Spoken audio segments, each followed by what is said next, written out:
l'École nationale de la statistique et de l'analyse de l'information. Et de l'analyse de l'information, qui est sur le campus de Kernal. Il est doctorant à l'INSEE. Il va nous parler des sondages, des méthodes de sondage. Bonjour à tous et merci de votre invitation. Est-ce que tout le monde m'entend? Ça va au fond? C'est bon? Donc oui, je suis doctorant à l'ENSAI, plus particulièrement au laboratoire de statistique d'enquête, qui est un laboratoire qui dépend de l'INSEE, où on fait donc de la recherche en méthodologie d'enquête. Donc ma thèse porte plus particulièrement sur les méthodes d'estimation de précision dans les enquêtes complexes. Aujourd'hui, je vais faire un petit survol des méthodes de sondage.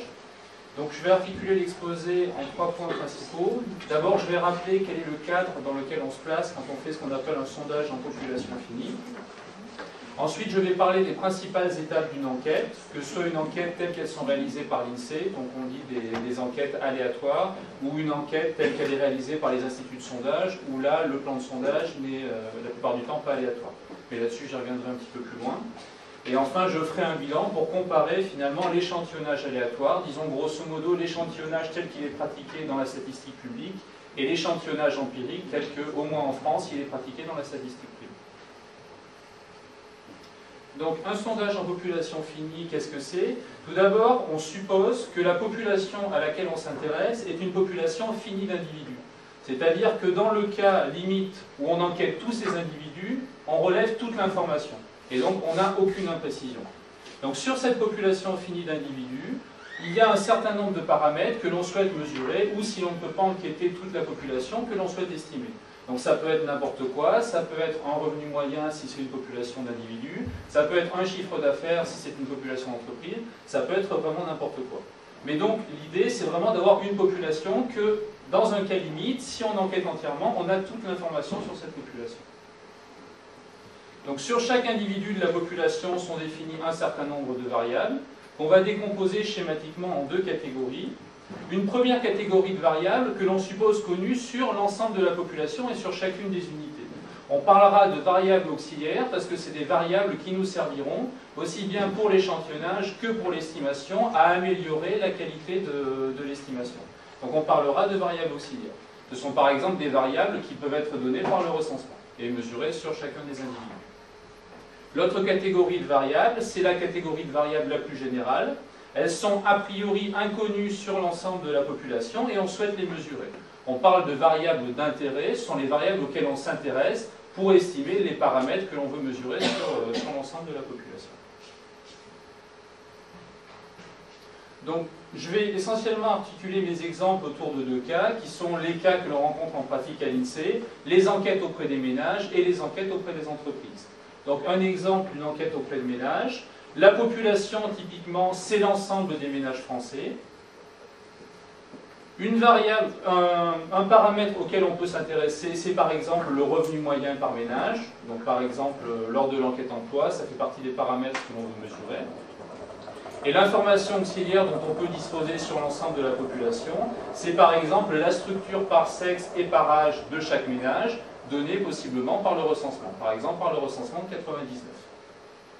Une deuxième catégorie d'enquêtes assez différente, parce que ça donne lieu à des échantillons très différents, ce sont les enquêtes auprès des entreprises. Donc imaginons par exemple que la population auquel on s'intéresse, c'est les entreprises du secteur textile. Donc à l'INSEE, on a un répertoire des entreprises qui s'appelle le répertoire Sirène, et qui identifie toutes les entreprises sur le sol français, et en particulier ces entreprises-là. On peut s'intéresser par exemple à leur chiffre d'affaires total, et on peut disposer comme information auxiliaire sur l'ensemble de ces entreprises du nombre d'employés pour chacune des entreprises. Alors, ce n'est pas forcément réaliste de s'attendre à avoir le nombre exact d'employés sur chaque entreprise. Par contre, ce qu'on peut avoir sans trop difficulté, c'est la taille par tranche d'employés, de 0 à 10, de 10 à 50, plus de 50, etc. etc. Donc j'ai parlé tout à l'heure un petit peu du recensement. On dit que la population est recensée si sur la variable à laquelle on s'intéresse, cette variable est mesurée sur chaque individu de lui. Donc dans le cas où on est capable de faire ça, finalement on n'a normalement aucun problème d'estimation, ni aucun problème d'échantillonnage, puisqu'on a l'ensemble de l'information sur l'ensemble de la population. Donc ce cas-là que l'on peut rencontrer sur certaines variables, donc par exemple au recensement de 99, on mesurait certaines variables sur l'ensemble de la population, c'est en fait quelque chose d'assez limité. La plupart du temps, on ne peut pas l'envisager pour toutes les enquêtes. D'abord parce que ça occasionne un coût très important. Il faut aller enquêter l'ensemble de la population. Et ça, ben, ça coûte cher en enquêteur et ensuite en temps de traitement. Ensuite, parce que ça occasionne des enquêtes qui sont très lentes. D'abord, il faut recueillir l'information. Après, il faut coder l'information. Ensuite, il faut produire des estimations. Donc, on ne peut pas produire des estimations très rapides avec une enquête issue de recensement. Par exemple, le recensement de 99, les données qu'on recueille au cours du recensement 99, il n'y a quasiment aucune estimation qui est faite à partir de l'ensemble des données. Les estimations les plus rapides sont faites à l'aide d'une exploitation au 20e du recensement de 99, et les estimations les plus fines sont faites à l'aide d'une exploitation au quart. Mais finalement, il n'y a quasiment aucune estimation qui se fait à l'aide de l'ensemble des données du recensement. Et enfin, le troisième problème, qui est un des grands fléaux en sondage, c'est le problème de saturation de l'enquêté qui occasionne une non-réponse importante. Parce qu'il faut bien voir que vous enquêtez un certain nombre de personnes, mais rien ne dit que la personne en question va accepter de répondre à toutes les questions ou va accepter de répondre. Donc si vous vous amenez auprès de lui avec un questionnaire d'une ou deux pages, en général, les gens sont plutôt conciliants et vont vous répondre. Si vous vous amenez avec 50 pages, au bout d'un moment, il va lâcher prise et vous n'allez avoir aucune information. Donc il faut arbitrer entre la lourdeur de l'enquête et l'information que vous voulez recueillir. Donc c'est pour ça qu'en général, dans la plupart des enquêtes, on va se contenter d'enquêter un échantillon d'individus issus de la population. Donc un petit peu de terminologie, on va appeler plan de sondage sur U, donc sur notre population finie, une loi de probabilité sur les parties de U. D'accord ? Donc c'est-à-dire que de façon théorique, on est censé connaître une loi de probabilité qui, à chacune des parties de ma population, donne une probabilité qui va me dire laquelle je vais tirer finalement dans cette population. Et ce qu'on appellera l'échantillon, c'est la partie de U en question qui va être sélectionnée au moyen de ce plan de sondage avec les probabilités données par le plan de sondage en question. Une quantité dont je vais beaucoup parler dans cet exposé et qui est fondamentale, c'est ce qui fait vraiment la différence entre l'échantillonnage aléatoire et l'échantillonnage empirique, c'est ce qu'on appelle la probabilité d'inclusion. La probabilité d'inclusion, qu'on note généralement πk, c'est la probabilité de sélectionner l'unité K dans l'échantillon. Donc ça, c'est fondamental, parce que c'est cette probabilité qui permet de faire le lien entre l'échantillon et l'ensemble de la population. Donc ces probabilités peuvent être différenciées, c'est-à-dire qu'on peut décider de donner à certains individus des probabilités fortes d'être tirés, et à contrario à d'autres individus des probabilités plus faibles d'être tirés. On va voir que le choix dans ces probabilités, ça a des conséquences dans la qualité des estimations. Donc un exemple justement avec les enquêtes auprès des entreprises sur la qualité de l'estimation en utilisant des probas inégales. Si on veut estimer le chiffre d'affaires d'une population d'entreprises, on voit qu'on a plutôt intérêt à bien connaître le chiffre d'affaires des plus grosses entreprises du secteur. D'accord ? Parce que ce sont celles qui vont vraiment peser dans le chiffre d'affaires total. D'accord ? Et que si on ne connaît pas très bien le chiffre d'affaires de ces grosses entreprises, on a peu de chances de bien connaître le chiffre d'affaires total. D'accord ?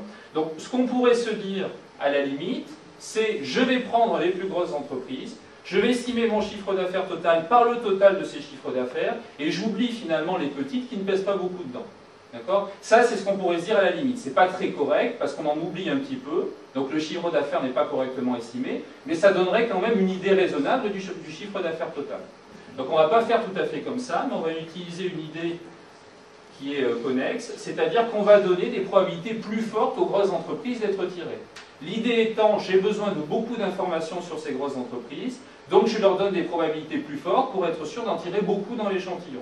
A contrario, les petites entreprises, où je sais qu'elles influent peu sur mon chiffre d'affaires total, je leur donne des probabilités plus faibles parce qu'elles ne vont pas beaucoup influer sur mon chiffre d'affaires total. Donc là où j'ai beaucoup de variabilité, je mets des grosses probabilités, donc j'aurai une information qui sera très sûre. Là où j'ai peu de variabilité, je mets des probas plus faibles, parce que je n'ai pas besoin d'avoir une information très sûre, vu que ça influe peu sur mes estimations. Donc j'ai dit tout à l'heure que normalement le plan de sondage suppose de connaître la probabilité de chacune des parties de U.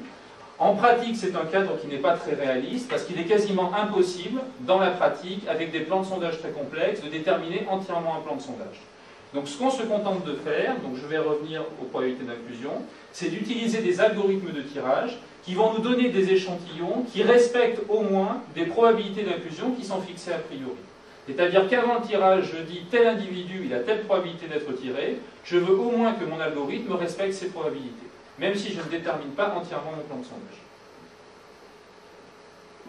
Donc ces probabilités d'inclusion sont fondamentales, c'est ce que je disais tout à l'heure, parce qu'elles assurent le lien entre l'échantillon S et l'ensemble de la population. Plus exactement, on a ce qu'on appelle le principe de pi-estimation, c'est-à-dire que chaque unité de l'échantillon représente 1 sur pi k individu de la population. Imaginez que vous fassiez un échantillon, mettons au dixième, imaginons qu'on soit à probabilité égale. Vous avez une population de taille 1000, vous tirez un individu sur 10. Vous récupérez un échantillon de 100 individus. Et ensuite, si vous voulez estimer le total, l'idée, ça va être que chaque individu représente 10 individus de la population. Donc pour estimer le total, vous allez faire le total sur l'échantillon et vous allez pondérer chacun des individus par un poids de 10. Si vous avez des probas inégales, c'est exactement le même principe. La différence, c'est que le poids de chaque individu de l'échantillon va être distinct. Ça ne va pas être forcément le même, ça va être 1 sur sa probabilité d'inclusion. Donc c'est la différence fondamentale avec l'échantillonnage non aléatoire. Si l'échantillonnage est aléatoire, on connaît les probabilités d'inclusion, on sait combien d'individus de la population chaque individu de l'échantillon représente en moyenne, donc on a des résultats moyens. On sait qu'en utilisant ces poids, on a une idée relativement fidèle de l'estimation sur l'ensemble de la population.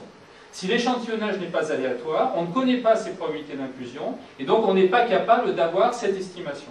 Autrement dit, dans les cas où l'échantillonnage n'est pas aléatoire, ces probabilités sont inconnues, elles ne sont pas maîtrisées, et donc on n'est pas capable de dire, si j'affecte un poids 1 sur pi k à chaque individu de l'échantillon, j'aurai au moins une idée de ce que vaut ma statistique sur l'ensemble de la population. Si l'échantillon est aléatoire, on peut le faire, s'il n'est pas aléatoire, on ne peut pas le faire, parce qu'on n'a pas ces probabilités. Les mesures d'erreur qu'on utilise généralement, donc supposons que je note θ, le paramètre auquel on s'intéresse. Donc les exemples que j'avais donnés, c'est au niveau des ménages, par exemple, c'est le revenu moyen des ménages. Sur la population d'entreprise, c'est par exemple le chiffre d'affaires d'un secteur d'activité. Ce paramètre, on ne peut pas le mesurer exactement parce qu'il dépend de l'ensemble de la population. Donc on va en définir un estimateur basé sur les données de l'échantillon. Donc je vais noter θ chapeau de S, un estimateur qui est basé sur les seules données de l'échantillon. On utilise généralement au moins 2 mesures d'erreur sur cet estimateur. La première mesure d'erreur, c'est le biais, c'est-à-dire l'écart entre la vraie statistique, la vraie valeur que je voudrais avoir, et l'espérance de ma statistique θ chapeau de S, c'est-à-dire la valeur moyenne de mes estimateurs mesurés sur l'échantillon.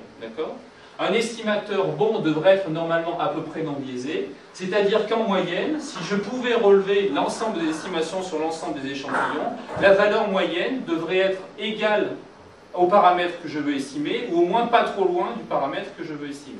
Donc ça, c'est la première erreur. Et la deuxième erreur, le deuxième paramètre d'erreur, c'est ce qu'on appelle la variance. Donc la variance de mon paramètre, de mon estimateur θ chapeau mesuré sur l'échantillon, ça va être finalement la dispersion de mes estimations relevées sur l'ensemble des échantillons. Imaginons que je sois capable d'identifier tous les échantillons, que je sois capable de mesurer les estimateurs sur chacun, je regarde la dispersion de ces estimations et ça me donne une autre mesure d'erreur. Donc l'image que j'en ai moi, du biais de la variance,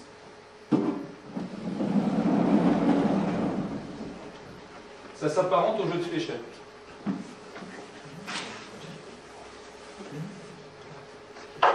C'est-à-dire que vous avez une cible, et votre objectif, c'est d'atteindre le centre de la cible. Vous faites un certain nombre de lancers, et votre objectif, c'est d'atteindre le centre de la cible. Donc peut-être que si vous faites une première série de lancers, vous allez avoir quelque chose comme ça.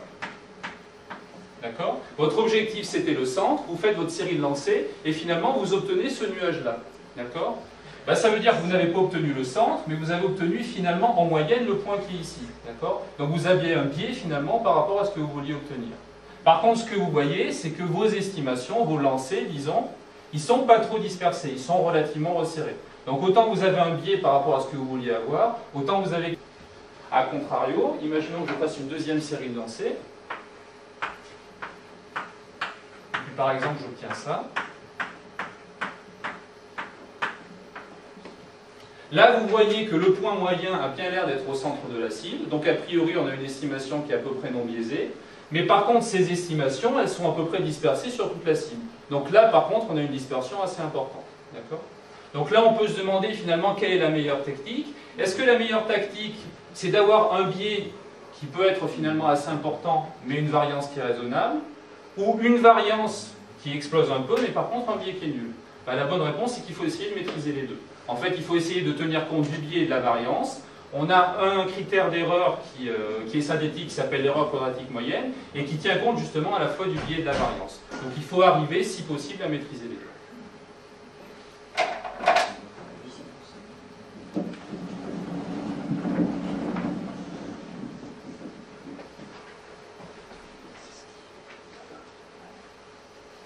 Donc quelques exemples de paramètres qu'on peut souhaiter mesurer. Imaginons que j'ai une enquête auprès des entreprises, et le paramètre auquel je m'intéresse, c'est le chiffre d'affaires total sur cette population d'entreprises.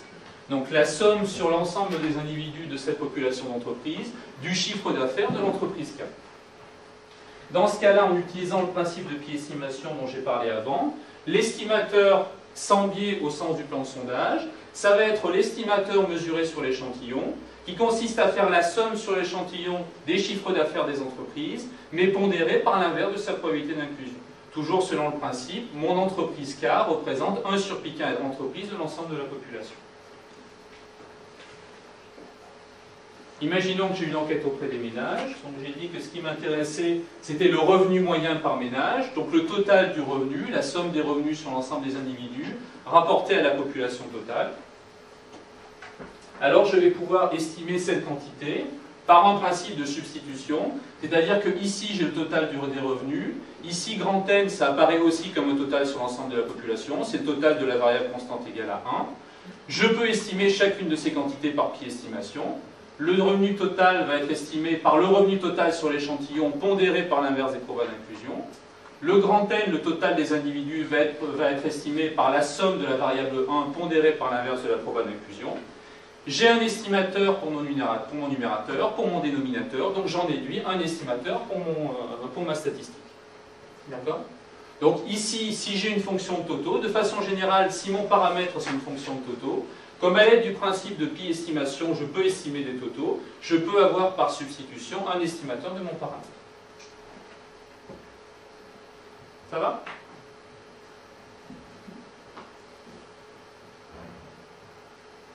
Donc je vais passer à la deuxième partie sur les principales étapes d'une enquête, donc que ce soit issu d'un échantillonnage aléatoire ou empirique. De façon schématique, on peut décomposer une enquête en un certain nombre de points. Donc tout d'abord, une enquête, ça part du moment où on se pose une question sur une population. Donc il faut définir l'objet de l'étude, pourquoi on fait cette enquête, quels sont les concepts, c'est-à-dire sur quoi on va interroger finalement les individus et quelle est la population cible, quels sont les individus finalement qu'on va interroger. Donc ça c'est la première étape. Une fois que ces points-là sont clarifiés, il faut concevoir le questionnaire. Alors ça c'est une étape très importante sur laquelle je reviendrai un petit peu après.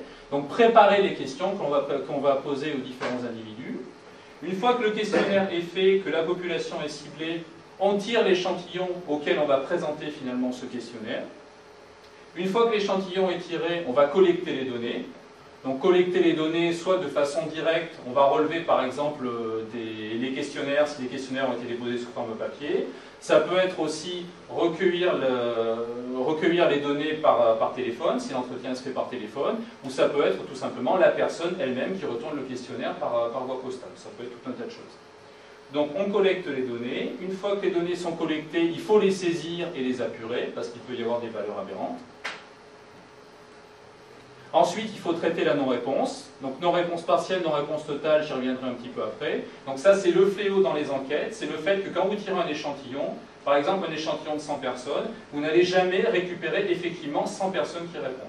Dans le meilleur des cas, dans les enquêtes obligatoires de l'INSEE, vous allez en récupérer 80 ou 90 sur 100. Et vraiment dans le meilleur des cas. Donc ce phénomène de gens qui ne répondent pas, pour une raison ou pour une autre, c'est ce qu'on appelle la non-réponse totale. Après, vous pouvez avoir des gens qui répondent, mais à certains items, à certaines questions, qui décident de ne pas répondre. Soit parce qu'ils n'ont pas compris la question, soit parce qu'ils estiment que ça ne vous regarde pas, soit parce qu'ils n'avaient pas la réponse à la question. Ça, c'est ce qu'on appelle la non-réponse partielle. Des gens qui répondent, mais pas à toutes les questions. Et donc ça, il faut le traiter avant de pouvoir faire l'estimation. Donc l'estimation, elle est possiblement redressée, c'est-à-dire qu'on va mettre à profit de l'information auxiliaire connue sur l'ensemble de la population pour améliorer la précision de vos estimations. Et enfin, quand on a fait toutes ces étapes, normalement on dispose d'un fichier de données propre puisqu'on a apuré les données enquêtées, on a redressé la non-réponse, on a fait nos estimations, et normalement, on a un fichier donné muni d'une variable de poids synthétique qui retrace, qui synthétise les opérations que vous avez faites sur l'ensemble des données d'enquête. Donc je ne vais pas détailler l'ensemble de ces points parce qu'il y en a que je connais plus ou moins bien. Moi, je connais plus ce qui concerne le tirage d'échantillons, traitement de la non-redressement des estimations. Et je vais parler des étapes sont importantes, c'est-à-dire que vous pouvez très bien en faire très bien 6 sur 7. Si vous loupez la 7e, vous pouvez foirer votre enquête. Donc c'est tous ces points. Moi, je vais parler plus particulièrement d'échantillons, traitement de la non-réponse et redressement des estimations. C'est vraiment fondamental de bien faire au mieux chacune de ces étapes. Donc la conception du questionnaire, c'est peut-être l'étape la plus importante, puisque c'est elle qui a sans doute l'impact le plus fort sur les taux de réponse et sur les réponses elles-mêmes. Il faut savoir qu'à l'INSEE, il y a grosso modo 2 types d'enquêtes. Il y a ce qu'on appelle les enquêtes obligatoires et les enquêtes non obligatoires.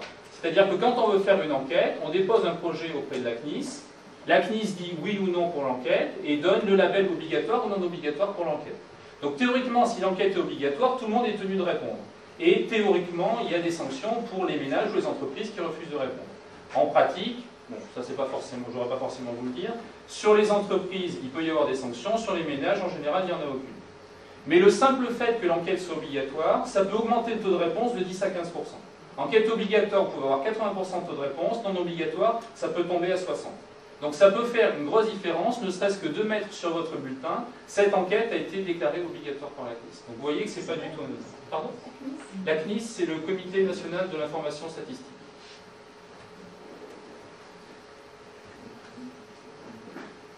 Dans le questionnaire, de façon générale, il peut être intéressant d'utiliser des filtres. C'est-à-dire, si un individu donne telle réponse à telle question, c'est peut-être pas la peine de lui faire une batterie de questions ensuite si ces questions sont sans objet. D'accord ? Si vous posez la question à un individu, avez-vous une activité ou pas, et qui vous répond non, donc il est chômeur, qu'après vous lui demandez, ça se passe bien avec votre patron, et il vous dit, mais je viens de vous dire que je suis chômeur, est-ce que, et puis je sais pas trop quoi, peut-être qu'il va penser que votre enquête n'est pas très sérieuse, et il n'aura pas entièrement tort. Et puis peut-être qu'il n'aura pas trop envie de répondre, s'il a l'impression que vous vous moquez un petit peu. Donc les filtres, ça peut aider dans l'interaction enquêteur-enquêté. Et une autre chose qui peut aider aussi, c'est de structurer le questionnaire en modules thématiques. D'abord parce que ça aide l'enquêté à se repérer dedans, et donc ça peut avoir une petite incidence sur le taux de réponse. Et ensuite que sur l'exploitation des données, sur la saisie des données, ça facilite aussi la saisie pour la personne qui s'en occupe. Donc je vais parler maintenant de quelques erreurs à ne pas commettre sur la conception du questionnaire. Alors la première chose, c'est, disons, d'être raisonnable dans les questions qu'on pose. Donc les questions qui sont généralement posées dans les enquêtes de l'INSEE, c'est des questions du style « Quel âge avez-vous ? Quelle est votre profession ? Catégorie socio-professionnelle ?» Des questions dont on sait qu'elles ont une réponse et une seule. Vous allez voir que des fois, il y a des questions, on se demande si vraiment il y a une réponse ou si vraiment on va obtenir une réponse. Donc là, c'est une enquête qui avait été faite dans le journal du dimanche, datée de 97. Et on demandait aux gens, en pensant au RPR dans 10 ans, laquelle de ces deux hypothèses vous paraît la plus envisageable? Le RPR restera tel qu'il est aujourd'hui, c'est-à-dire un parti distinct des autres formations de droite. Réponse B, le RPR et les autres partis de droite fusionneront au sein d'une nouvelle formation. Alors, je ne sais pas si vous, cette question, elle vous parle, ou si vous aviez un avis tranché à l'époque. Moi, je sais que j'en avais pas et que j'en aurais sans doute pas non plus maintenant. Je ne suis même pas sûr qu'un politologue en 97 était capable de vous prédire ce qui serait passé 10 ans après. Donc il faut être, disons, raisonnable dans les questions qu'on pose, et on peut supposer qu'une question comme ça, ou une enquête qui est menée comme ça, n'est pas forcément une enquête qui est très sérieuse. Alors un exemple qui est encore plus parlant, pour illustrer le fait que la question ne doit pas orienter la réponse. Je ne sais pas si vous connaissez le parti politique qui s'appelle La France en Action, et pourtant, selon un sondage CSA, en octobre 2006, 39% de Français estiment que le mouvement La France en Action deviendra une force politique décisive en 2007. Alors la France en Action, grosso modo, c'est un petit parti politique qui s'est créé, je crois que c'est dans le sud de la France, mais qui vise plutôt à ramasser des subsides de la Commission européenne plutôt que de vraiment jouer un rôle actif au niveau politique. Donc ce que le sondage CSA nous dit, ce qui est affiché sur le site internet du parti en question, c'est que 39% de Français estiment que ce mouvement deviendra une force politique décisive en 2007. Alors si on regarde la question, qui avait été posée à un échantillon de 1000 personnes de plus de 18 ans, la question est assez rigolote. La France en Action est un mouvement politique qui se situe au-delà du clivage droite-gauche. Ce mouvement a recueilli près de 300 000 voix aux dernières élections européennes. Son projet de société repose sur 4 axes: une écologie active, la santé orientée vers la prévention, une nouvelle éducation, une économie respectueuse. Son président Jean-Marc Governatori pense que son mouvement deviendra une force politique décisive en 2007. Est-ce possible? Oui, c'est possible. 39% des Français avaient répondu oui. Et de là, ça avait été traduit par 39% de Français estiment que décisive en 2007. Voilà. Ça ne coûte pas très cher. Si vous voulez avoir une question comme ça, vous contactez un institut de sondage, ça vous coûte 1 000 €. C'est intégré à une enquête, et puis vous pouvez mettre ça sur votre site internet si vous voulez vous présenter pour les prochaines présidentielles. 1 000 € pour une question comme ça. C'est pas très cher. Ouais, grosso modo, c'est ça, 1 € la personne.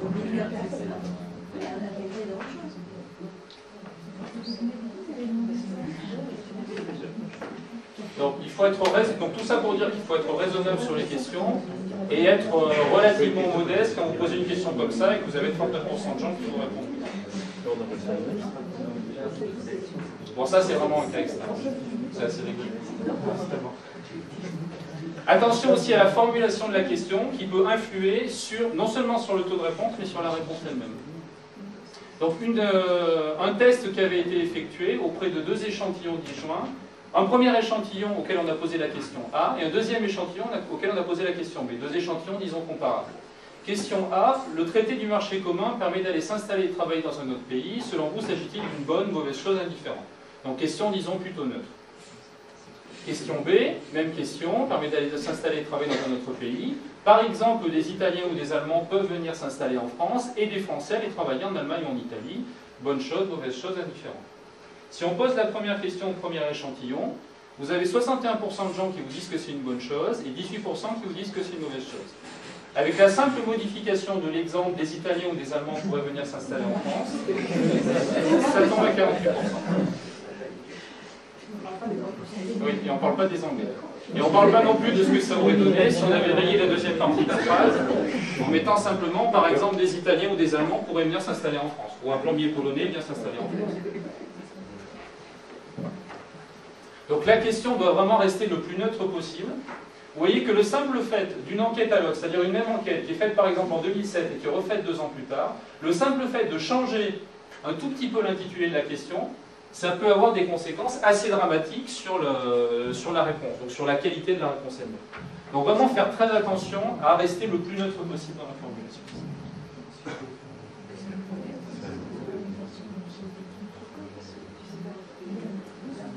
Donc je vais passer au deuxième point donc, que j'avais donné sur les différentes étapes de l'enquête, point qui concerne plutôt les méthodes de tirage d'échantillons. Donc les principales méthodes d'échantillonnage schématiquement, elles sont au nombre de 3. Il y a ce qu'on appelle l'échantillonnage à probabilité inégale, dont j'ai parlé un petit peu avant, comme si ça donnait des probabilités différentes à chaque individu d'être tiré.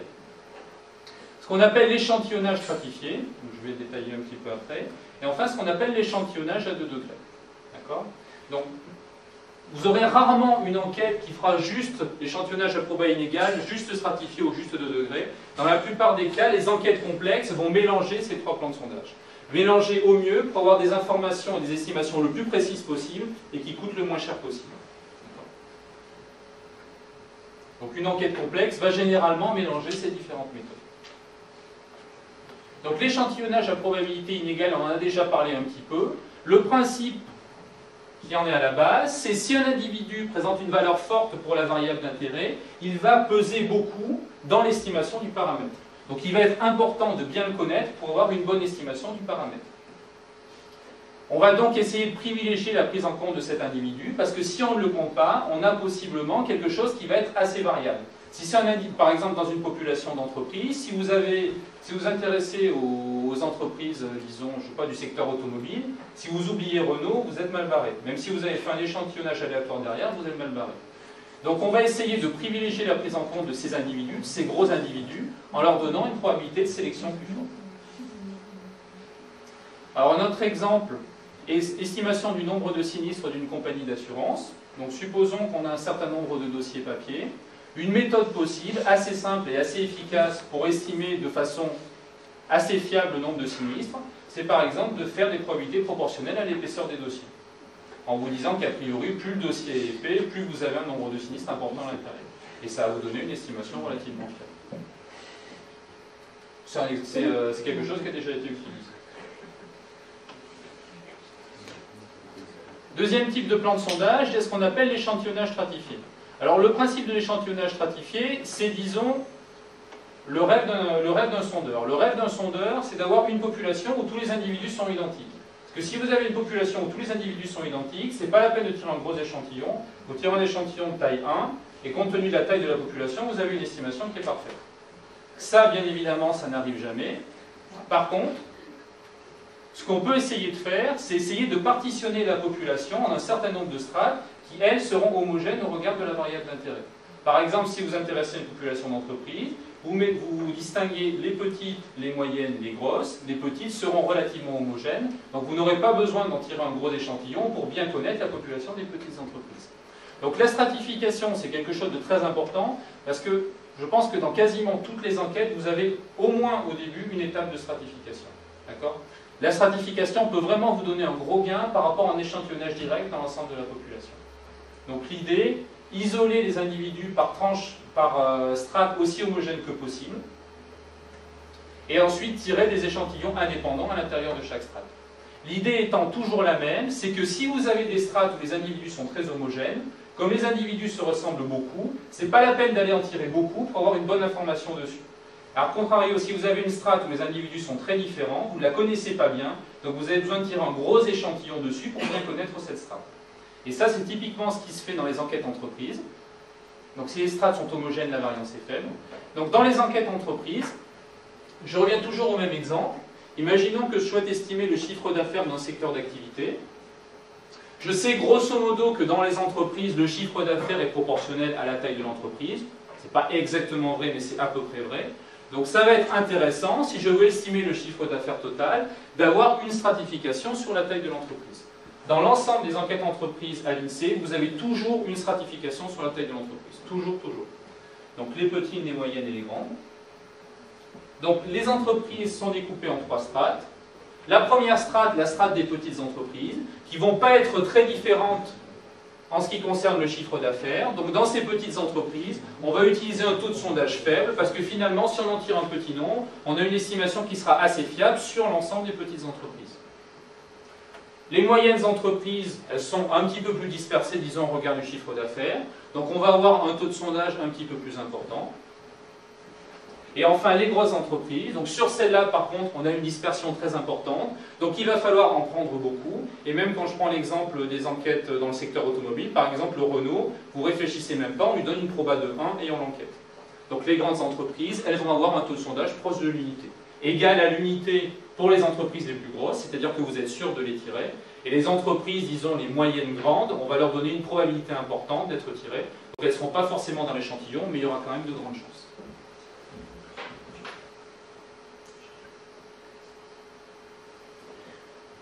Donc tout ce que j'ai dit jusqu'à maintenant, que ce soit l'échantillonnage à probabilité inégale ou l'échantillonnage stratifié, on essaye toujours de mettre à profit de l'information pour avoir des estimations qui sont plus fiables, d'accord ? Donc pour avoir une dispersion moins importante. L'échantillonnage à 2 degrés, c'est un petit peu différent, au sens qu'il ne va pas nous servir à avoir des estimations qui sont plus fiables, mais il va nous servir à avoir une enquête qui coûte moins cher. Parce que si la population est dispersée géographiquement, si vous tirez directement un échantillon, ou si vous voulez tirer directement un échantillon dans la population, d'abord, vous allez avoir un premier problème qui va être de constituer la base de sondage. Donc, par exemple, à l'INSEE, on n'a pas trop de soucis, ne serait-ce que sur les entreprises, parce qu'on a un répertoire sirène. Mais imaginons qu'une entreprise privée veuille faire un sondage sur une population d'entreprise, ben déjà, il faut qu'elle constitue sa base. Soit elle la constitue elle-même, soit elle achète une liste d'entreprises à l'INSEE. Ça coûte de l'argent, et elle n'a pas forcément les moyens ou le désir de le faire. Autre problème, toujours lié à des considérations de coût, c'est que si votre échantillon est dispersé, par exemple, sur l'ensemble de la population, sur l'ensemble du territoire français, si vous faites appel à des enquêteurs, il faut que les enquêteurs se déplacent sur l'ensemble du territoire français. Et ça coûte de l'argent. Donc c'est pour ça que généralement, on va essayer de restreindre la dispersion géographique de l'échantillon, en commençant par concentrer l'enquête dans des unités primaires qu'on sélectionne au préalable. D'accord ? Je vous donne un exemple, j'en donnerai d'autres après. Imaginons que vous vouliez faire vous tirez un échantillon à l'intérieur de la population française. Vous n'allez peut-être pas tirer toutes les villes, vous allez peut-être tirer un certain nombre de villes, donner une proba à chacune, en tirer un certain nombre, et ensuite dans les villes sélectionnées, tirer des sous-échantillons. C'est le principe de l'échantillonnage à 2 degrés. On commence par sélectionner ce qu'on appelle des unités primaires. d'accord, de façon aléatoire. Et dans ces unités primaires, on rééchantillonne des unités qui seront finalement enquêtées. Donc ça veut dire que l'échantillon va être concentré à l'intérieur de ces unités primaires, et non pas éclaté sur l'ensemble de la population. Donc l'exemple des enquêtes ménages. Donc dans les enquêtes ménages, l'ensemble du territoire français est découpé en ce qu'on appelle les aires urbaines ou rurales, c'est-à-dire des zones finalement qui partitionnent l'ensemble de la population. Chacune de ces aires représente environ 2000 habitants. Et quand on veut tirer un échantillon, on commence par sélectionner une partie de ces aires par échantillonnage aléatoire, et ensuite à l'intérieur des aires sélectionnées, on sélectionne un sous-échantillon. Et donc finalement, votre échantillon sera les ménages sélectionnés dans les aires sélectionnées. Donc c'est pour ça qu'on parle d'échantillonnage à 2 degrés, parce qu'on a un premier degré qui consiste à échantillonner des aires, et un deuxième degré qui consiste à échantillonner des ménages. Donc là, je parle d'échantillonnage à 2 degrés, mais il n'est pas rare d'avoir d'échantillonnage à 3, à 4, à 5 degrés. Vous pouvez échantillonner des villes, dans les villes échantillonner des adresses, dans les adresses échantillonner des ménages, et dans les ménages échantillonner des individus. Ça, c'est pas rare du tout. Vous pouvez avoir de façon très courante des plans de sondage à 4 degrés. L'idée étant toujours d'essayer de rassembler les unités pour avoir des déplacements minimisés pour les enquêteurs.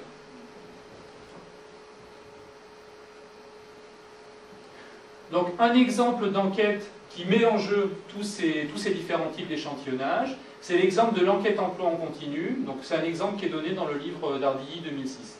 Donc j'y reviendrai un petit peu à la fin, mais si ça vous intéresse, tout ce qui concerne les techniques d'enquête, il y a un ouvrage que je peux vraiment vous recommander, c'est l'ouvrage de Pascal Ardilly sur, je ne sais plus comment il s'appelle, enfin bon, je vous donnerai les références à la fin, qui est vraiment très complet, très clair. Vous avez à peu près tout ce que vous voulez savoir sur une enquête. Donc l'enquête emploi en continu, l'objectif final de cette enquête, c'est échantillonner un certain nombre de logements et donc de ménages, et mesurer sur ces ménages des indicateurs de l'emploi. Entre autres, c'est ce qui permet d'avoir le taux de chômage, enfin une estimation du taux de chômage. Donc cette enquête va se faire en un certain nombre d'étapes. Une première étape va consister à stratifier. Donc ça, c'est généralement la base. On commence par stratifier l'ensemble de la population. Donc l'ensemble du territoire national, on va le stratifier en un certain nombre d'unités primaires de plus de 120 logements. Donc tout le territoire, c'est-à-dire du plus rural au plus urbain. Dans le plus rural, on va faire des rassemblements de communes. Dans le un peu moins rural, les unités primaires, ça va être des communes. Et ensuite, à l'intérieur des grandes communes, on va faire des groupes d'iris, des iris, où on va prendre des districts. Donc ce qu'on appelle un iris, grosso modo, c'est un quartier. Un quartier qui rassemble à peu près 2000 habitants. On parle d'iris à l'intérieur des grandes villes, c'est un découpage infracommunal. Et ce qu'on appelle un district, grosso modo, c'est un pâté de maison à l'intérieur d'une grande commune. Donc on va se servir de ces différents découpages, donc soit administratifs, donc de communes et communes, soit internes à l'INSEE, disons, pour avoir un maillage de l'ensemble du territoire et constituer nos unités primaires. Donc la stratification utilisée pour l'enquête emploi, elle croise la région et la tranche d'unité urbaine. Donc stratification géographique sur la région et stratification sur le rural urbain. Une fois que vous avez fait cette stratification, vous avez une population qui est un petit peu différente, puisque là, en premier lieu, vous ne considérez pas vraiment une population de logement, mais une population de groupes de logements. Vos groupes, c'est quoi? C'est les unités primaires que vous avez constituées pour mailler l'ensemble du territoire. Donc, première étape de l'échantillonnage, on va tirer un échantillon de ces unités primaires. Donc, le principe, échantillon d'unités primaires à probabilité proportionnelle à la taille, parce qu'a priori, les unités primaires les plus grosses vont peser le plus dans l'estimation et vont peser le plus dans le paramètre. Donc première étape, et à l'issue de cette étape, on a donc un échantillon d'unités primaires. Étape 2, on prend chacune de ces unités primaires et on va faire un redécoupage de chaque unité en un certain nombre d'unités secondaires. Donc ces unités secondaires, on les appellera ensuite encore secteurs, doivent compter entre 120 et 240 logements. Donc on diminue graduellement la taille de nos unités. Et à l'intérieur de chaque unité primaire qu'on avait sélectionnée au premier degré, on va sélectionner un des secteurs en lesquels on avait découpé cette unité primaire. Donc deuxième degré d'échantillonnage. Étape 3, troisième degré d'échantillonnage. Dans chacun des secteurs que vous avez sélectionnés, vous allez encore faire un découpage en un certain nombre d'aires d'environ 20 logements. On arrive presque au bout, rassurez-vous. Et ensuite, à l'intérieur d'un secteur, vous allez à nouveau échantillonner 6 aires à l'intérieur de ce secteur. Cette fois-ci, on suppose que comme on a fait plusieurs maillages, les aires qu'on a à la fin sont relativement homogènes. Donc on se contente de le faire par sondage aléatoire simple, c'est-à-dire qu'on donne la même probabilité à chacune des aires d'être tirées à l'intérieur d'un secteur. Donc dans ce 3e degré, dans chacun des secteurs sélectionnés, on échantillonne 6 aires, et là, ouf, on a fini. On recense tous les logements des aires sélectionnées. D'accord? Donc ça, un plan de sondage typique, je dirais, parce qu'il met en œuvre toutes les techniques qu'on a présentées, et des techniques tout à fait usuelles. L'échantillonnage à probabilité inégale, qui a servi au début pour tirer les unités primaires. La stratification, qui a servi à faire le maillage, justement, des unités primaires. Et enfin, l'échantillonnage multidegré, qui vous permet de concentrer l'échantillon et de minimiser a posteriori les déplacements qu'auront à faire vos enquêteurs. D'accord? Donc, 3e étape importante dont je vais parler, c'est ce qui concerne le traitement de la non-réponse. Donc, ce que j'ai dit tout à l'heure, ça c'est sans doute le principal fléau de la non-réponse, et c'est ce sur quoi s'oriente une bonne partie de la recherche actuellement. Comment traiter la non-réponse? Comment finalement modéliser le comportement de réponse des gens qui n'acceptent pas de répondre et donc par définition sur lesquels vous avez très peu d'informations. Donc la non-réponse, il est rare de disposer après saisie d'un fichier complet parce que vous avez très rarement tous les gens que vous avez échantillonnés qui acceptent de répondre à votre enquête. Donc vous n'aurez pas généralement les réponses à toutes les questions pour tous les individus que vous avez échantillonnés. Deux types de non-réponse, j'en ai déjà parlé un petit peu. On va parler de non-réponse partielle lorsque l'individu est de bonne volonté, c'est-à-dire qu'il répond, mais pas forcément à toutes les questions pour une raison ou pour une autre. Et on parlera de non-réponse totale si un individu a été échantillonné, mais que pour différentes raisons, on ne dispose finalement d'aucun renseignement sur cet individu. Donc ça peut avoir des causes multiples. Peut-être que l'individu a refusé de répondre. Peut-être qu'on a échantillonné, qu'on avait toute l'information, mais qu'on a perdu le questionnaire, donc ça a été effacé par cause d'une mauvaise manip. Peut-être qu'il était absent, ou peut-être aussi que l'individu est sorti du champ de l'enquête. Comme généralement on a un décalage entre la base de sondage qu'on a, c'est-à-dire la population des individus, et le moment où on va faire l'enquête, il peut se passer qu'un individu qu'on voulait échantillonner, ben, il est parti, il a déménagé par exemple. Donc ça peut être tout un tas de choses. La non-réponse partielle, on va généralement la traiter par imputation. C'est-à-dire que sur la ligne de votre individu sur lequel vous avez des trous, des questions auxquelles il n'a pas répondu, on va essayer de boucher les trous. D'accord? C'est ce qu'on appelle les méthodes d'imputation. Là où on a un trou, d'une façon ou d'une autre, on va s'arranger pour mettre une réponse. Donc les méthodes d'imputation, ça se divise grosso modo en deux catégories. Ce qu'on appelle l'imputation déterministe. L'imputation déterministe, c'est par opposition à imputation aléatoire qu'on va voir juste après. C'est-à-dire que si vous récupériez 2 fois le même échantillon, si vous faites 2 fois la même opération d'imputation, la valeur que vous allez mettre dans la case qui vous manque va être les 2 fois la même. D'accord? Ça ne va pas varier, ça ne va pas être aléatoire. Donc on va remplacer la valeur manquante par une prédiction calculée à l'aide des répondants. Donc une technique possible, c'est que vous prenez l'ensemble des répondants, vous prenez l'ensemble des gens qui ont répondu à la question qui vous manque, et si c'est par exemple une variable quantitative, vous affectez la valeur moyenne. C'est ce qu'on appelle l'imputation par la moyenne.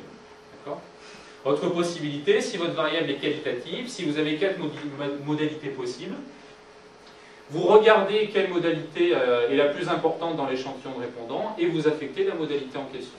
Donc c'est quelque chose qui est un petit peu dangereux, parce que si vous avez... Pardon ? C'est quelque chose qui est un petit peu dangereux, parce que ça peut vous conduire à surreprésenter finalement une des modalités. Mais bon, de toute façon, il faut bien se débrouiller. Il ne faut pas mieux supprimer carrément ce dossier-là?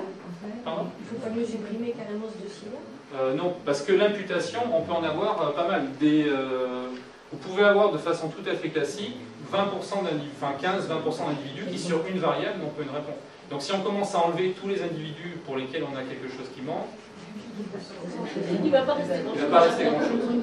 Par contre, effectivement, ce qu'on peut se dire, c'est que si sur une variable, il y a vraiment trop de valeurs manquantes, on peut se dire la variable n'est pas bonne, on ne doit pas faire d'estimation sur cette variable. Ça, c'est tout à fait possible. Donc, possibilité imputation par la moyenne, ça c'est ce dont j'ai parlé. Ou sinon, il y a l'imputation par le ratio. Imputation par le ratio, bon, c'est une méthode un petit peu plus complexe pour faire de l'imputation. C'est par exemple, vous avez une information auxiliaire, y compris sur votre individu sur laquelle vous avez une non-réponse, et vous servez de cette information auxiliaire pour imputer une valeur positive. C'est pas tout à fait la même chose, mais c'est un petit peu dans le même esprit. Donc, par opposition aux méthodes d'imputation déterministe, vous avez les méthodes d'imputation aléatoire. Méthode d'imputation aléatoire, grosso modo, dans vos individus qui ont répondu à l'item qui vous manque, vous allez sélectionner une espèce de piscine de donneurs et vous allez sélectionner dans cette piscine un donneur pour la valeur qui vous manque.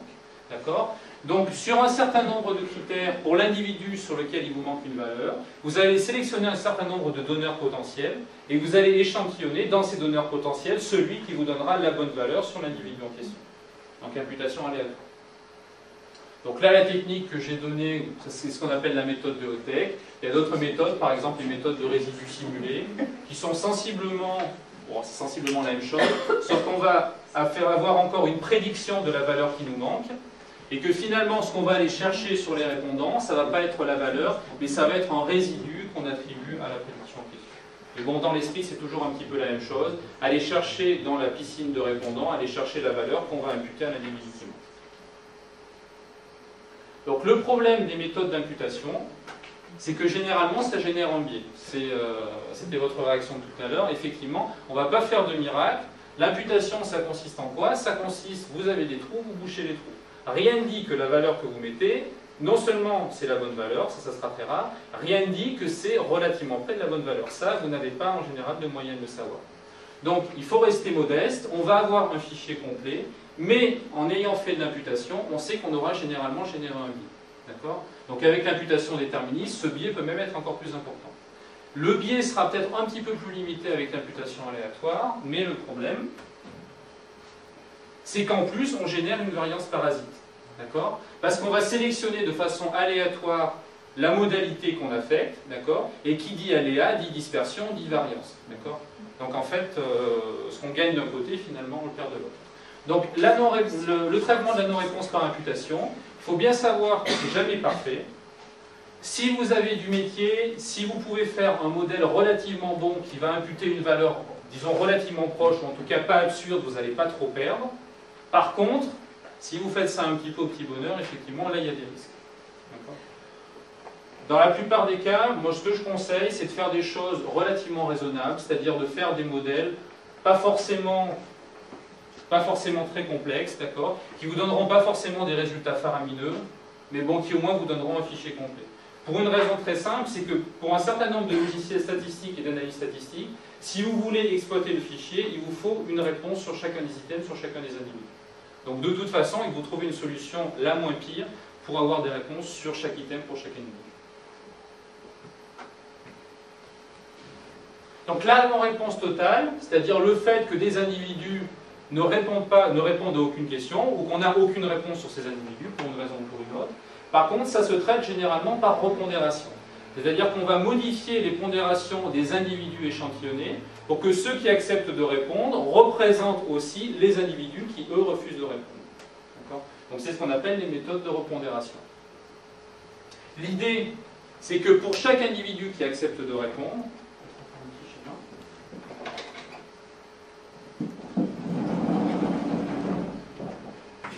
donc l'idée, c'est que j'ai ici ma population. Au début, plein de bonne volonté, j'ai tiré mon échantillon S. Et puis finalement, dans mon échantillon S, j'en ai qu'un certain nombre, R, qui a accepté de répondre. Donc ça, c'est mes répondants. Et ici, j'ai mes non-répondants. Au départ, si j'avais l'ensemble des individus de l'échantillon, j'affectais un poids 1 sur πk à chaque individu de la population. Et mon échantillon S représentait l'ensemble de la population. Okay. Là, le problème, c'est qu'il me manque cette partie. Donc il faut estimer ce qu'on appelle la probabilité de réponse, c'est-à-dire la probabilité qu'avait a priori chaque individu de répondre à l'enquête. Et finalement affecter à chaque individu des répondants l'inverse de cette probabilité de réponse, ce qui va donner un nouveau poids et ce qui va faire que mon échantillon de répondants va à peu près représenter l'ensemble de la population. D'accord ? Donc dans l'esprit, ce qu'on va faire, c'est estimer cette probabilité de réponse, cette probabilité que chaque individu avait de répondre a priori à l'enquête. La difficulté, c'est justement d'estimer cette probabilité de réponse, d'accord? Parce que finalement, on n'a pas d'informations ou très peu sur ces non-répondants. Donc modéliser cette probabilité de réponse, ça suppose de connaître leur comportement. Et ce comportement, ben, on n'en sait pas grand-chose. Donc un exemple sur les sondages préélectoraux présidentiels 2007. Vous savez, vous avez dû en entendre parler, qu'on a traditionnellement une sous-représentation dans l'échantillon du vote extrême droite. Et donc généralement ce qu'on fait, enfin ce que font les instituts de sondage, c'est qu'au final, ils attribuent des poids plus élevés aux individus de l'échantillon qui votent extrême droite. Parce que s'ils récupèrent 5% d'individus qui disent qu'ils votent extrême droite, ils savent qu'en fait, il y en a 10, 12 ou 15%. Donc ils sont obligés de surreprésenter ces individus à l'intérieur de leur échantillon. Mais je comprends. Excusez-moi, je peux poser une question? Bien sûr. Les gens que vous dites là, qui ne veulent pas dire qu'ils votent extrême droite, ils ont peut-être répondu autre chose quand même. Ce sont des gens qui n'ont pas répondu du tout? Non, ce sont des gens qui ont répondu et qui se sont déclarés, qui ont déclaré par exemple qu'ils votaient UMP. Oui, mais ce n'est pas des non-répondants. Non, oui, ce ne sont pas des non-répondants. C'est vrai que c'est quelque chose d'un peu différent. Disons que dans ce qui concerne les enquêtes d'opinion, le problème de non-réponse est encore plus pernicieux parce que la non-réponse est masquée par le processus. C'est-à-dire que vous enquêtez un individu, l'individu ne répond pas, peu importe, on en enquête un autre. Donc vous avez toujours ce problème de non-réponse, mais il est masqué. Il apparaît finalement dans le fait que votre échantillon que vous avez au final, il n'est pas vraiment, entre guillemets, représentatif de la population totale. Donc il faut faire ce travail de repondération pour le rendre représentatif. Donc c'est vrai que ce n'est pas tout à fait le même cadre, mais c'est toujours un petit peu le même esprit. Donc dernière chose qui concerne le redressement des estimations. Donc j'ai dit un petit peu dans l'exposé que quand on avait une information sur l'ensemble de la population, on avait à peu près toujours intérêt à s'en servir pour avoir des estimations qui sont plus fiables. Si j'ai une mesure de taille sur mes individus, je vais sans doute avoir intérêt à définir des probabilités proportionnelles à cette mesure de taille, parce que les individus les plus gros vont plus peser dans l'estimation. Donc si j'ai une mesure de taille, je m'en sers dans mon plan de sondage. Si j'ai une information qui me permet de stratifier la population en strates homogènes, je vais avoir intérêt à m'en servir, à définir une stratification de ma population et à tirer des échantillons indépendants à l'intérieur. Donc je mets à profit de l'information pour améliorer la qualité de mon sondage. Ce qu'on peut faire a priori au niveau de l'échantillonnage, on peut aussi le faire a posteriori, c'est-à-dire mettre à profit cette information auxiliaire pour avoir des estimations qui vont être plus précises. C'est ce qu'on appelle le redressement, c'est-à-dire qu'on va encore modifier les poids de nos unités en nous servant d'une information qu'on sait sûre sur l'ensemble de la population ou qu'on sait plus fiable, et on va se caler, on va redresser sur cette information. Par exemple, si vous connaissez la structure par sexe et par âge de la population, donnée possiblement par le recensement 99 ou par les recensements récents, vous allez avoir envie que votre échantillon, s'il vous sert entre autres, s'il vous donne par exemple une estimation de la structure par sexe et par âge, si vous connaissez de façon exacte la structure par sexe et par âge de la population, ça serait bien que votre échantillon, que votre estimation vous redonne la même structure. Donc on va essayer de se caler sur cette structure. Le principe que je vais détailler un petit peu ici, donc ça consiste toujours en une méthode de repondération, c'est-à-dire que les poids de départ 1 sur pi k que vous aviez sur vos individus, vous allez les modifier un petit peu pour restituer l'information que vous connaissez. Donc schématiquement, qu'est-ce qu'on avait au départ? Au départ, on avait une certaine variable, un certain total grand X, qu'on voulait estimer par grand X chapeau, consistant à sommer la variable X sur l'ensemble de l'échantillon en dilatant par l'inverse des probas d'inclusion. Ça, c'est mon estimateur de départ. Cet estimateur, il a les valeurs qu'il peut avoir, mais je sais entre autres qu'en espérance, il est égal au total que je veux estimer. C'est-à-dire que si je prends mon estimateur sur les différents échantillons possibles, en moyenne, je vais bien tomber sur la bonne valeur. En moyenne, je suis au centre de ma cible. D'accord ? En moyenne, il est égal à la bonne valeur, mais rien ne vous dit que sur un échantillon particulier, il est égal à la bonne valeur. D'accord ? Ça, rien ne l'assure.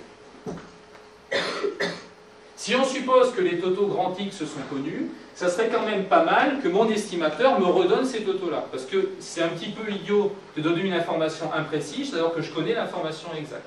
D'accord ? Donc ce qu'on va faire, c'est qu'on va modifier un petit peu les poids de départ. Les poids égaux à l'inverse de la probabilité d'inclusion, on va les caler, c'est-à-dire qu'on va les modifier légèrement.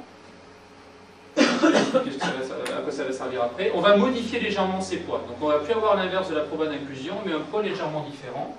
Et ces poids vont avoir une propriété intéressante. Donc ces nouveaux poids me définissent un nouvel estimateur, où je pondère chaque individu de l'échantillon, non pas par le 1 sur pi k, mais par le WK. Et ces poids ont été calculés de façon à me restituer exactement l'information que je connaissais. Donc c'est ce qu'on appelle la méthode de calage. Si votre information, c'est la structure par sexe et par âge de la population, les poids que vous avez ici vont vous assurer qu'en réalisant vos estimations à l'aide de ces poids calés, vous allez retrouver exactement la bonne structure par sexe et par âge de la population. Donc ce qui est assez rassurant, l'information que vous aviez, cette information, vous la respectez à l'aide de votre estimateur. Donc les méthodes de redressement, ça tourne toujours autour de ça. À quoi ça nous a servi? Ça nous sert à avoir une précision qui est parfaite pour l'estimation du total grand X, puisque finalement, quel que soit l'échantillon que vous aviez tiré, après cette correction, vous retombez exactement avec votre nouvel estimateur sur le bon total grand X. Donc pour ces variables-là, vous avez une estimation qui est parfaite. Et si vous avez des variables d'intérêt qui sont proches des variables X, disons qu'ils sont bien expliquées par ces variables auxiliaires que vous aviez, le fait d'avoir une estimation qui est parfaite sur le total de ces variables-là, ça vous assure que pour vos variables d'intérêt, vous allez avoir une estimation qui va aussi être plus fiable. D'accord ? Elle ne va pas être parfaite, mais elle va être plus fiable également.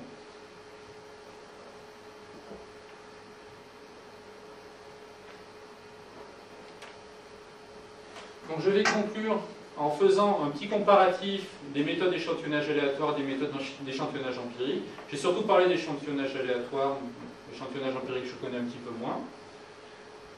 De façon générale, on parle d'échantillonnage empirique quand on ne maîtrise pas l'aléatoire du processus de sélection. Donc typiquement, quand ces probabilités d'inclusion qu'on définit a priori pour l'échantillonnage aléatoire, ces probabilités d'inclusion, on ne les connaît pas et on ne les maîtrise pas. Donc là, on a ce qu'on appelle un échantillonnage empirique. On a toujours un échantillon d'individus, puisqu'on ne mesure pas l'ensemble de la population, mais cet échantillon n'est pas choisi. Donc typiquement, on appelle un individu, est-ce que vous acceptez de répondre? Non, on passe au suivant. Donc vous n'avez aucune idée de, par exemple, pourquoi l'individu a refusé de répondre. Mais vous avez au final un échantillon d'individus. Le principal intérêt de l'échantillonnage empirique, c'est le faible coût. Ça évite par exemple de constituer une base de sondage. Vous n'avez pas besoin d'avoir l'ensemble des individus et de tirer un échantillon à l'intérieur. Il vous suffit, entre guillemets, d'échantillonner au petit bonheur pour avoir au final votre échantillon. Pas exactement au petit bonheur, j'exagère un peu, je vais parler après des méthodes par quota. Mais le point principal avec l'échantillonnage empirique, c'est que vous perdez la robustesse liée à la maîtrise de l'échantillonnage, et disons la robustesse liée au fait que vous maîtrisez les probabilités d'inclusion. Ça, c'est le point principal. Donc des exemples d'échantillonnage empirique. Donc quelque chose dont vous avez dû entendre parler qui s'appelle la méthode des quotas. Donc le fait de sélectionner un échantillon, pas de façon aléatoire, mais qui ait la même structure que la population sur certaines variables de contrôle. Donc typiquement la même structure sur le sexe, sur l'âge, et éventuellement sur le nombre d'actifs ou sur la catégorie socio-professionnelle. Et un truc qui est encore plus dangereux, c'est les échantillons de volontaires. Donc les échantillons de volontaires, là vous enquêtez les gens qui acceptent de répondre. Donc c'est encore plus dangereux parce que pour bien faire l'estimation, il faudrait être normalement capable de modéliser le mécanisme de réponse au niveau même de l'échantillon. Et ça c'est très très difficile. Ça demande beaucoup de pif.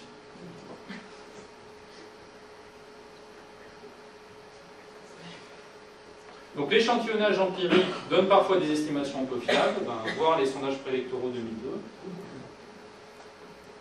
Une manière possible d'améliorer un petit peu ces estimations, c'est de se caler sur l'information disponible. Donc ce que j'avais dit tout à l'heure sur le redressement des estimateurs, vous pouvez encore le faire si votre échantillon est empirique. Vous avez de l'information disponible, vous vous calez dessus pour avoir des choses qui sont plus fiables.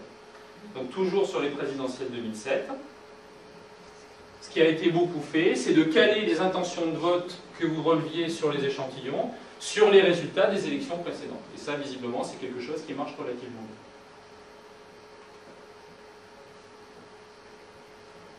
Donc un petit bilan sur ce que je vous ai dit. Le sondage aléatoire, il est cher. Ça, il ne faut pas se voiler la face. Il faut disposer d'une base de sondage, peu ou prou d'une base de sondage. Il faut tirer un échantillon à l'intérieur.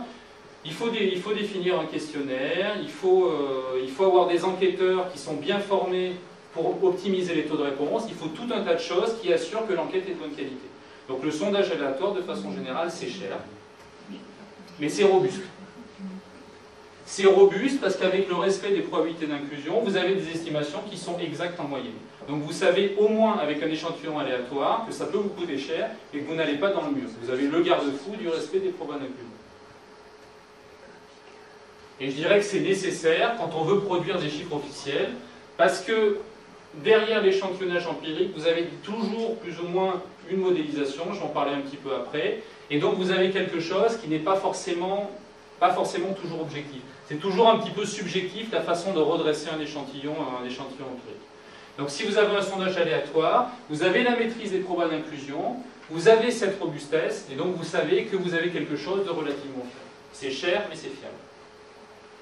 Avec un sondage empirique, ça vous coûte moins cher, ça c'est clair. Ça coûte beaucoup moins cher. Mais ça présente de forts risques de biais parce que justement vous n'avez pas cette maîtrise de l'aléatoire et que vous ne pouvez jamais être sûr que votre échantillon va vraiment, entre guillemets, représenter l'ensemble de la population.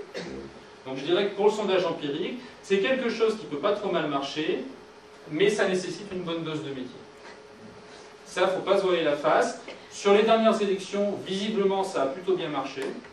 Ils ne se sont pas trop plantés, peut-être sauf sur le vote Bayrou. Mais ça fait appel la plupart du temps à des secrets de cuisine qui sont très très jalousement gardés. Donc c'est sans doute le principal reproche qu'on peut leur faire. Dans l'ensemble, je dirais qu'ils s'en sortent quand même pas trop mal, mais c'est quand même relativement opaque. C'est dur de savoir vraiment ce qu'ils font sur leurs échantillons. Mais ils s'en sortent plutôt bien.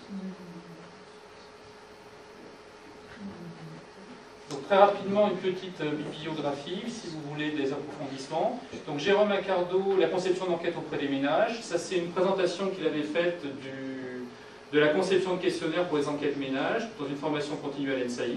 Donc c'est ce qui m'a donné, entre autres, pas mal d'exemples sur la conception de questionnaires. Le bouquin dont je vous parlais, donc, qui est, je pense, le bouquin à lire ou à regarder si vous voulez avoir plus de renseignements, les techniques de sondage aux éditions techniques.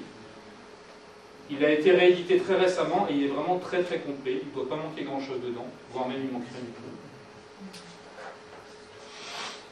Un autre bouquin qui est intéressant, donc le bouquin d'Yves Tillet, qui a été professeur à l'ENSAI il n'y a pas très longtemps, Théorie des sondages, échantillonnage et estimation de population finie.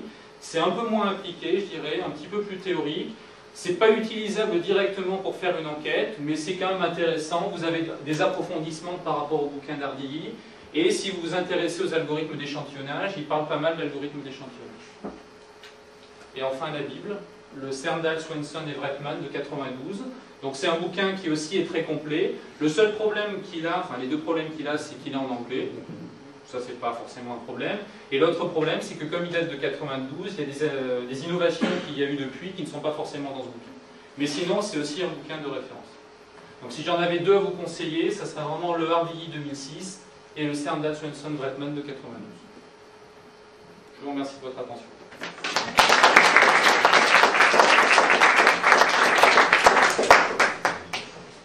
Des questions ?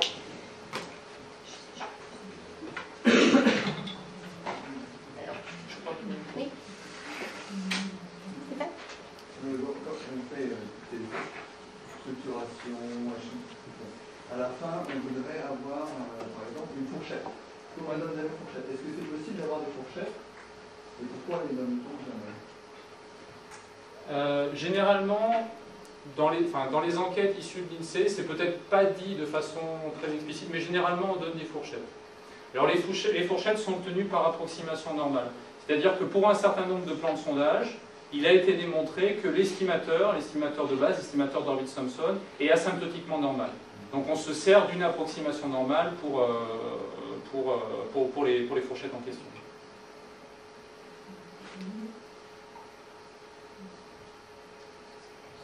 Je ne suis pas sûre d'avoir compris la différence entre la stratification et les quotas. J'ai rien compris sans doute, mais... La stratification, c'est fait à partir de données sur la population globale, c'est ça ? dans l'esprit, je dirais que c'est pas très très éloigné dans l'esprit. On va peut-être lui faire un schéma au moment où j'ai présenté la stratification.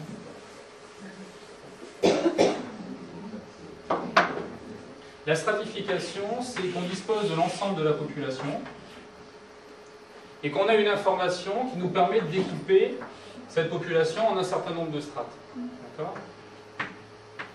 Donc typiquement, ça c'est ce qu'on a pour les enquêtes d'entreprise.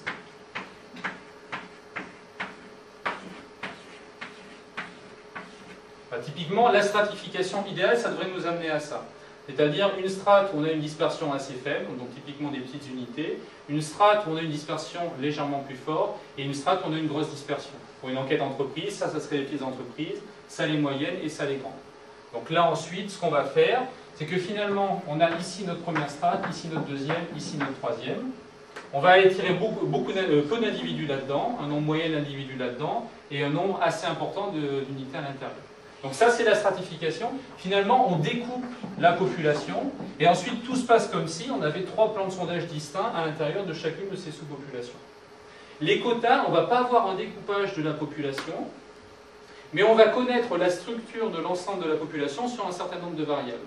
Par exemple, si ma population U, c'est, mettons, la population des ménages, je vais savoir que dans l'ensemble des ménages français, j'ai, je vais dire une bêtise, 52% de femmes, 48% d'hommes.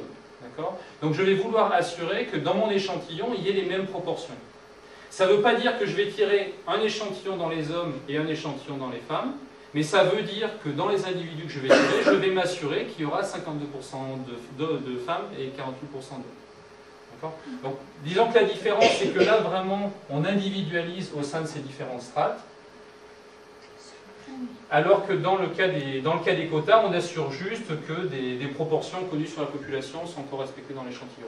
Dans l'esprit, ça ressemble un petit peu, mais c'est pas tout à fait pareil. Voilà. Là, pour faire ça, il faut connaître l'ensemble de la population. Pour les quotas, il ne faut pas forcément la connaître. Pour les quotas, il suffit d'avoir l'information 52% de femmes, 48% d'hommes. D'accord ? Si j'ai cette information, mon enquêteur va dans la rue, il enquête une personne, il en enquête 2, etc., etc. Et au final, s'il en a enquêté 100, il faut qu'il ait eu 52 femmes et 48 hommes. Mais il n'avait pas besoin de connaître l'ensemble de la population. Pour la stratification, il fallait vraiment, a priori, que j'ai toutes les unités pour découper de façon découpée. Oui, puis tu ne découpes pas en proportion de la population, mais des caractéristiques de la sous-population. Voilà, c'est ça. Il faut avoir une variable sur l'ensemble de la population, sur chaque individu, qui me dit dans quelle strate je mets chaque individu. Oui, moi j'avais l'impression qu'il y a quand même quelque chose qui est une homogénéité à l'intérieur de chaque strate. On essaye effectivement d'avoir une homogénéité à l'intérieur de chaque strate. Si notre strate... Une certaine homogénéité. Parce qu'on sait que ce cas idéal dont j'ai parlé, où tous les individus d'une strate sont les mêmes, ça, on l'a quasiment jamais. Donc, mais on essaye d'avoir un maximum d'homogénéité, parce que qui dit homogénéité dit on n'a pas besoin de tirer beaucoup d'individus pour bien connaître la strate. Donc il y a toujours, au début d'une enquête, un arbitrage entre le nombre de strates et la taille d'échantillon qu'on tire à l'intérieur.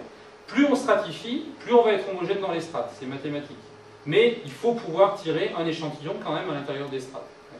Donc il faut faire cet arbitrage entre définir beaucoup de strates où on aura une homogénéité qui va être de plus en plus grande à l'intérieur, mais où on va avoir un échantillon de plus en plus petit à l'intérieur parce qu'on a de plus en plus de strates. Mais l'objectif, oui, c'est ça, c'est d'avoir une homogénéité maximale dans chaque strate.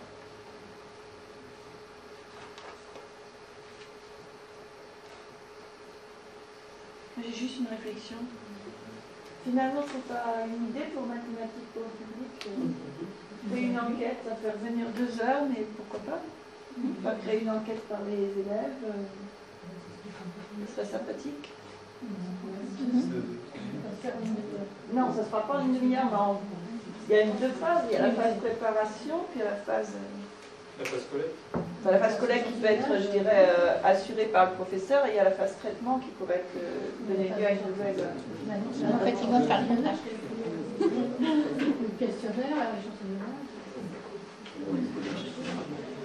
Et ça s'est fait dans un concours qui s'appelait Avostat. Donc les élèves faisaient ça, et puis après en plus présentaient une affiche pour présenter leurs résultats. Ils ont fait ça sur une année. Oui, non, mais je veux dire, c'était juste pour donner une idée, mais même, du coup, l'échantillonnage qui ne soit pas bien fait, ça peut être intéressant. On peut faire 2 échantillonnages différents et regarder. C'est difficile de faire 2. Mais effectivement, ça faut bien faire les choses. Et la taille des échantillons standard, c'est toujours 1000 ou ça dépend des questions? Ça dépend. Pour les enquêtes des instituts privés, c'est vrai que ça tourne beaucoup autour de 1000. Il y a certaines... Mais pourquoi? On fait comme si c'était normal. Pourquoi 1000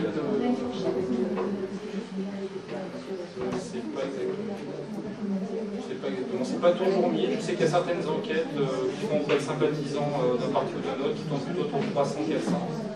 Alors ça pose aussi la difficulté de savoir ce que c'est qu'un sympathisant. Pourquoi 1000, je ne sais pas. Honnêtement, je ne saurais pas. Les enquêtes INSEE sont généralement plus importantes. L'enquête emploi, par exemple, ça porte sur 75 000 ménages. C'est quelque chose de beaucoup plus conséquent.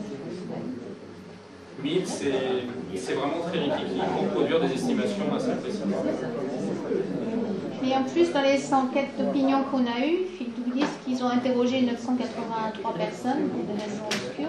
Il y en a 775 qui ont répondu, et ça fait 30% qui votent machin. Ils font du redressement, ils prennent le pourcentage de gens qui ont voté machin dans les 775. Ils font du redressement. Sur ces 775, il y en a, mettons, 5% qui ont dit je vote l'extrême droite, et ce pourcentage a été multiplié par 2 à 3 suivant les instituts de sondage. Mais ils ne tiennent pas compte de ceux qui n'ont pas répondu. Les abstentions. D'une certaine façon, si, puisqu'il y a cette repondération sur le vote extrême droite. Mais, non, mais on peut répondre qu'on ne sait pas, ou qu'on va s'abstenir. Je pense que ça doit être intégré. Il doit y avoir une modalité. Me semble. C'est pas clair, en tout cas. Et même le simple fait de mesurer l'opinion, c'est un problème. Le simple fait de savoir si l'opinion existe et si on peut demander aux gens leur opinion, c'est philosophiquement pas très clair.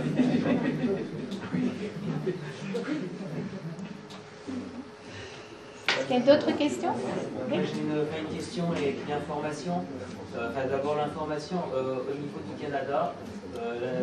L'équivalent de l'INSEE au Canada propose pour les écoles, propose des données pédagogiques, des données à usage pédagogique pour sensibiliser les élèves aux problèmes d'enquête.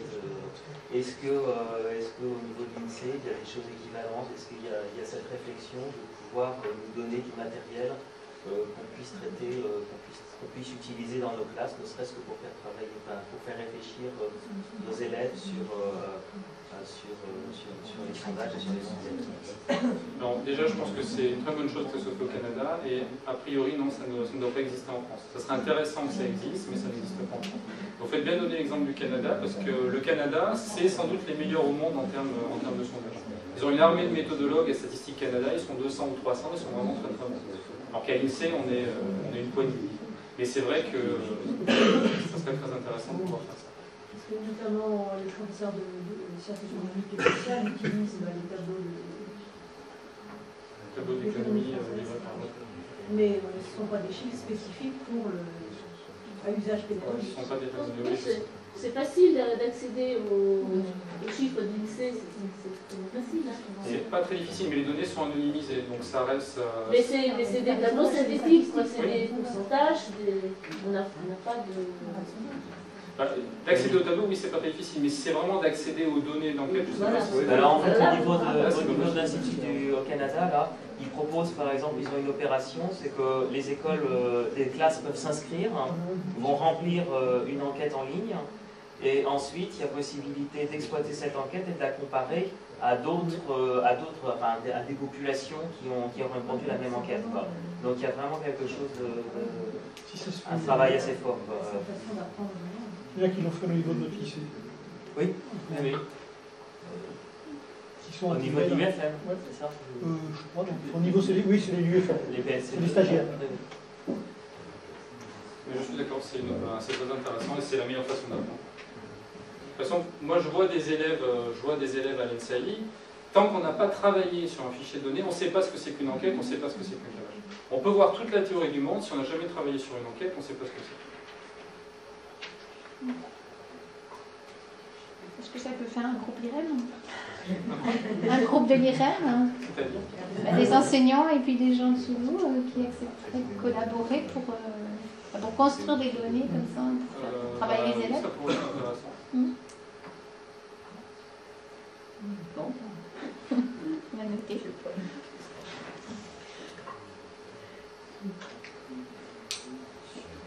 Bon, bah, s'il n'y a plus de questions, je vous remercie.